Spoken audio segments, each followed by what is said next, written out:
Well, hello everyone. Sometimes I like to just get on the recording and free flow. But today, actually the past probably 2-3 days, I have just really felt a lot of spaciousness. And I've been examining, the abundance that I'm experiencing, because it's a sensation of no limitations. And as many of you who are familiar with things that I share via Get Lit or my social network sharings, I've had this just a permeating theme of really trying to find that place in the center that doesn't have to look at things in the world as right or wrong or good or bad. Yet, simultaneously, I want to continue to have my empathy and experience emotionally of feeling other people and feeling what they're going through, especially, the suffering and the struggling that's on the planet. But what I have found is, I'm pretty dedicated to sustaining and cultivating this place that's in between. And it really, physically, spiritually, emotionally, it hurts me to stand in a position of a side, so to speak.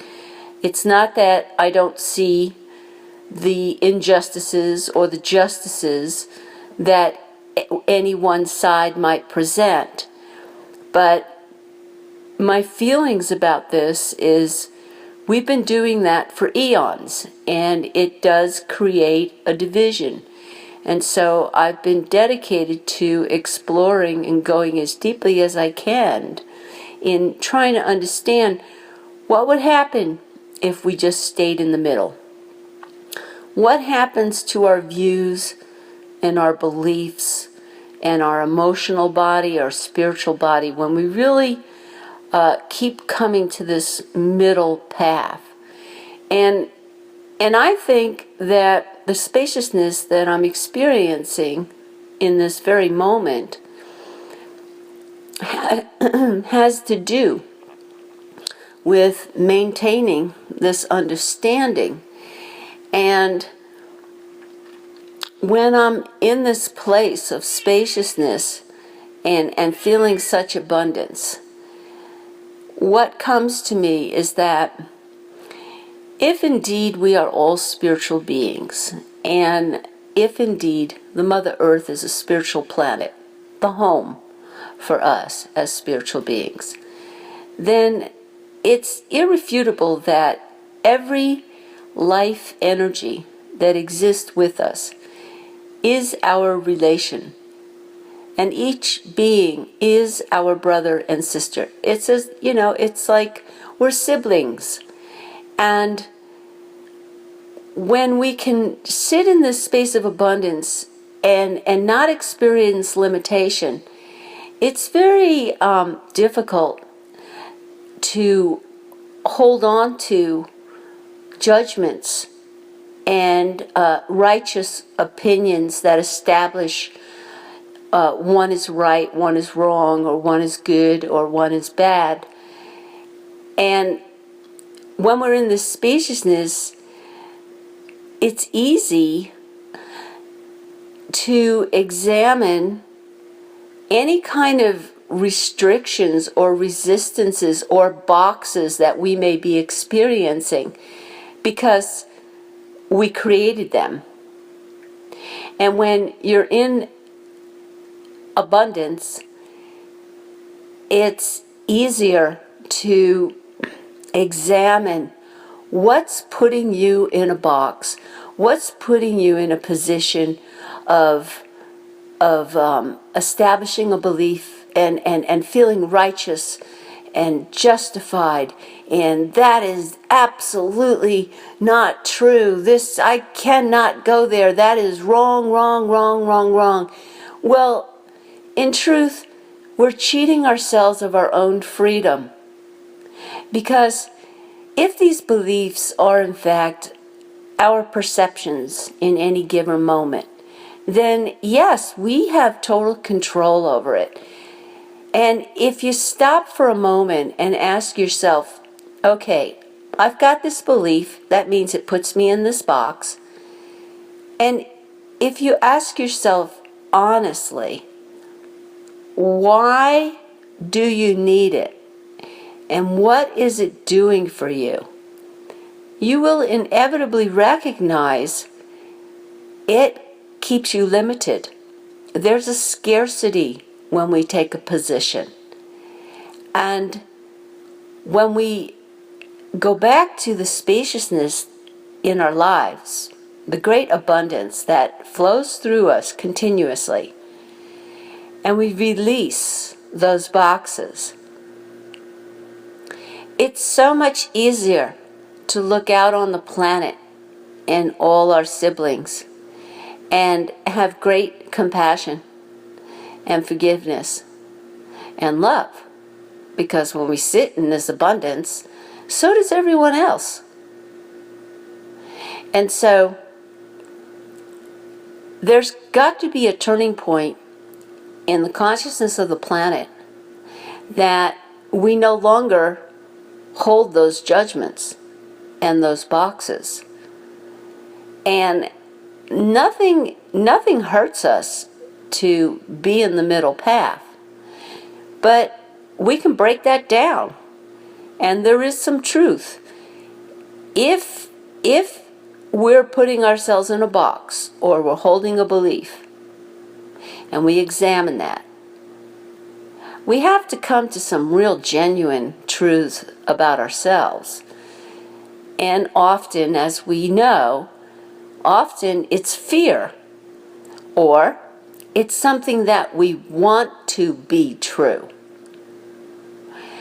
And those are really worthy of self-examination, to go even deeper. Ask further, why do we want things to be true? What does it serve?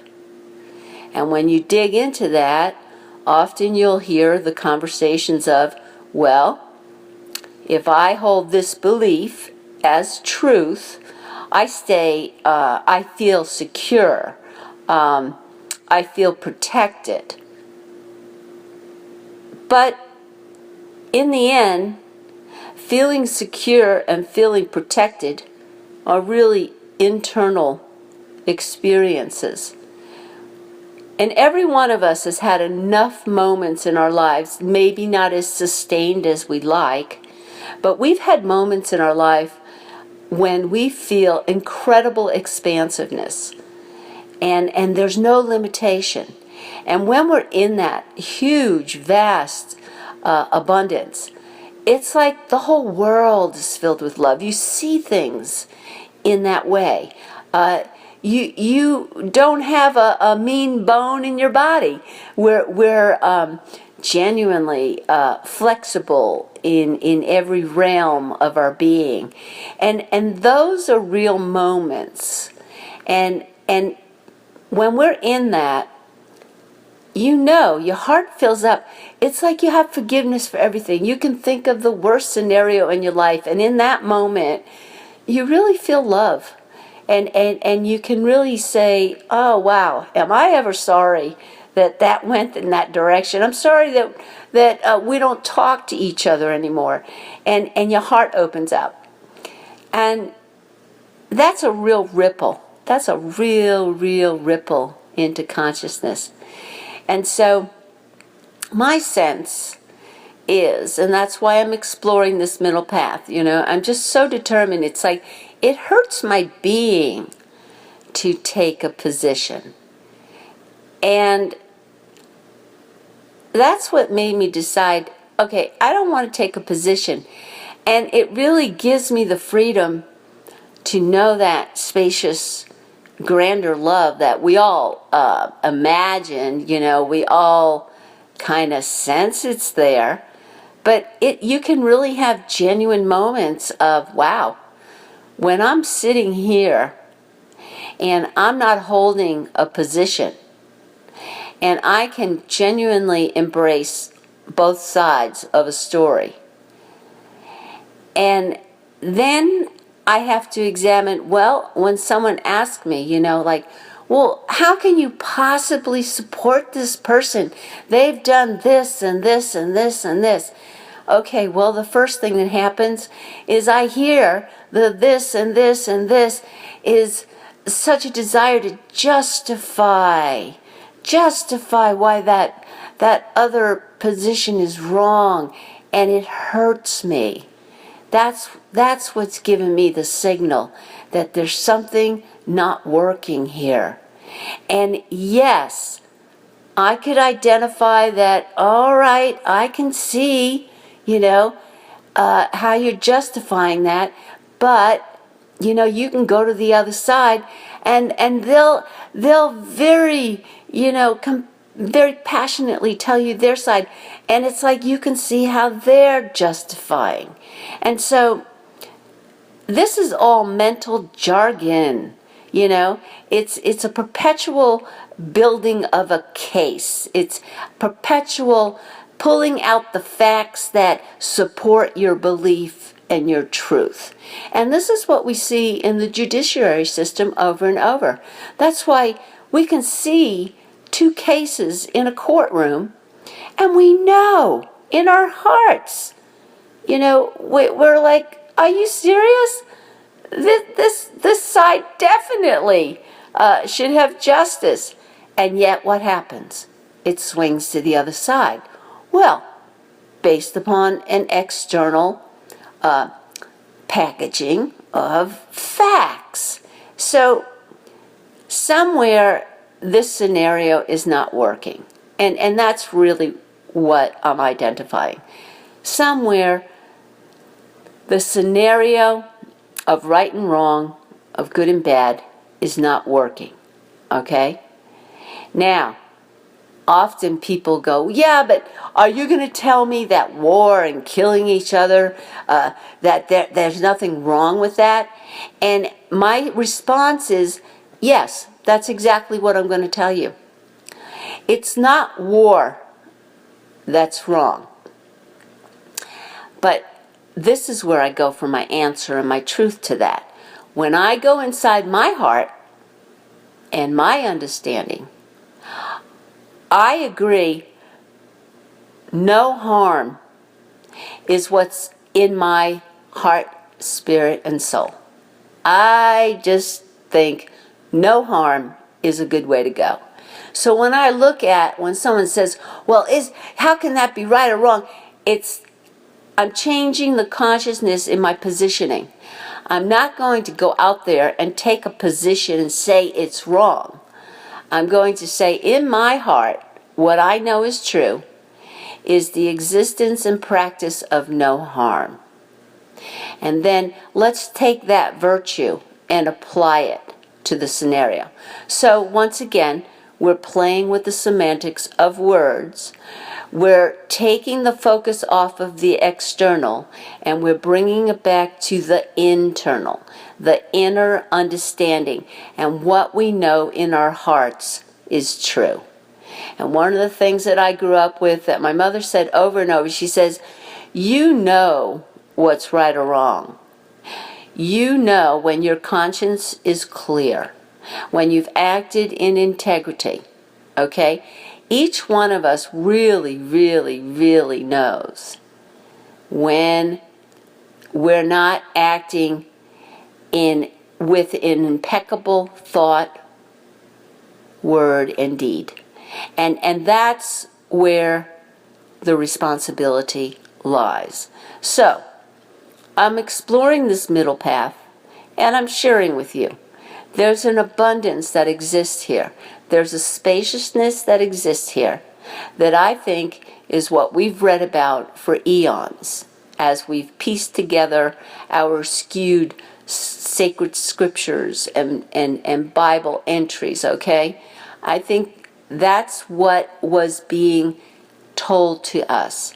That if you can get to that place of spaciousness and abundance, recognizing that that benevolence is flowing through all the time, you can get enough breathing space, enough room to really start to examine all these things in the world that have external labels, external judgments, external boxes, external beliefs. And those are the things that are contributing to our division. Because in essence, we are all here together.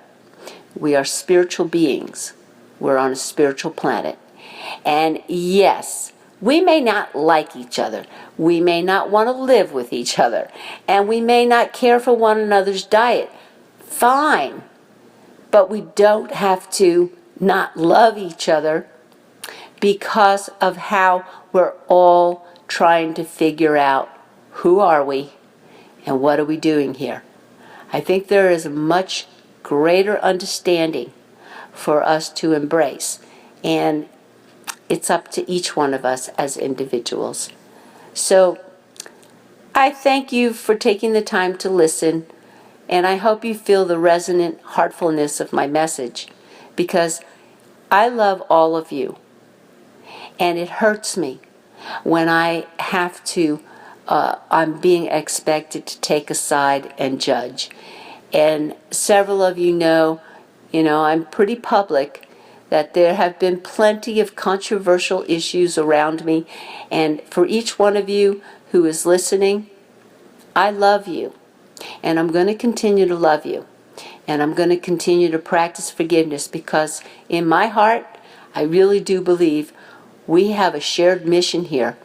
And we're going to have to give one another a lot of space, because we have been bumbling, we've been fumbling, we're doing the best that we can. So deepening our forgiveness creates a whole lot more space for the benevolence to come through. So again, I love all of you. Thank you for taking the time to share this resonant message with me. Namaste.